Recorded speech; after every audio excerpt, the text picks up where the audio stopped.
দাঁড়িয়ে আছি আর লেগে এখন এসে বলে কেমন আছো। তা তো কতক্ষণ দাঁড়াইছো না? 2-3 ঘন্টা শুনো, তুমি তো আমার জন্য দাঁড়াই থাকবা, অপেক্ষা করবা, যেহেতু আমি বড় লোকের একমাত্র বোলা।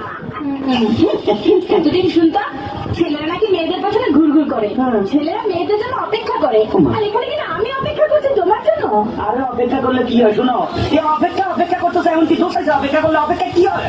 বড় বড় প্রেমিকদের ইতিহাস জানো? বিশ্ব প্রেমিকদের বিশ্বপ্রেমী খেতে আবার ইতিহাস আছে? হ্যাঁ হ্যাঁ আছে। বলো কি? সেই যে সম্রাট শাহজাহান তার মমতাজের জন্য তাজমহল বানিয়েছে। আরে দূরে পেছাল বাদ দাও, এই খবর আমি পরে লইছি, তুমি ইতিহাস বাদ দাও। এই সম্রাট শাহজাহান না একটা ঘর বানাইছে সুন্দর করে, এটা ঘরে বুঝিনি তাজমহল নামে ঘুরিছে, করে দিচ্ছে এত বড় একবার সুন্দর করে এখানে ঘর বানাইছে। হ্যাঁ, তাহলে আর চণ্ডীদাস সেটা কি? তার রজকিনীর জন্য হুম। 12 বছর বসে দিয়েছেন। আরে দূর হ, খবর নিয়ে দেখো, এত জাইলার বলা নাহলে এত বসি বাইরে কিনলে এত মাছ ধরতে যায়, লটর ফটর কি জানি করছে, ফেল হয়ে গেছে, ইয়ে না আমার ইতিহাস খাবা লাগে। ঠিক আছে ঠিক আছে, তাহলে লাইলি মজনু তাদের কথা এখন কি বলবে? কি কইলা? লাইলি আর মজনু? লাইলি বাবা খুব, আর মজনু একটা জাতি পাগল, বংশটা পাগল, নইলে তুই বেড়া মরুভূমির মধ্যে বালুর মধ্যে গলাপটা, তোর লাগে মাইয়ার অভাব আছে।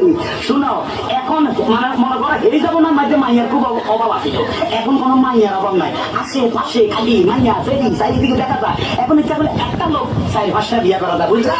হ্যাঁ। তার মানে তুমিও 2-4টা বিয়ে করবে? হ্যাঁ। এসো তো এসো তো, দেখি তোমার মাথার মধ্যে কটা বিয়ে আছে। মাথার বিয়ে তারপর কিছু দাও। হ্যাঁ আসো। কোথা তোমার মাথায় দেখি 2টো বিয়ে।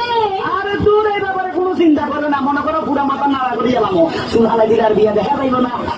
শুনো, একটা কথা কই লাভ নাই, এখন একটু লাভ স্টোরি কথা বলি, তুমি একটু কাছে আসো। I love you. I love you too. মানে যখন হলো মনে হচ্ছে মনে করো আমি বুঝাই দিতে পারছি।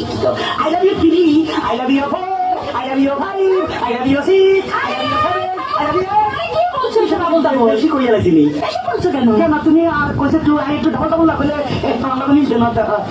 কি তুমি যে গন্ড মূর্খ তা আমি বুঝে ফেলেছি। তোমার মতো মূর্খকে আমি আর বিয়ে করছি না। আরে বেশি করে লাভ হলো কি?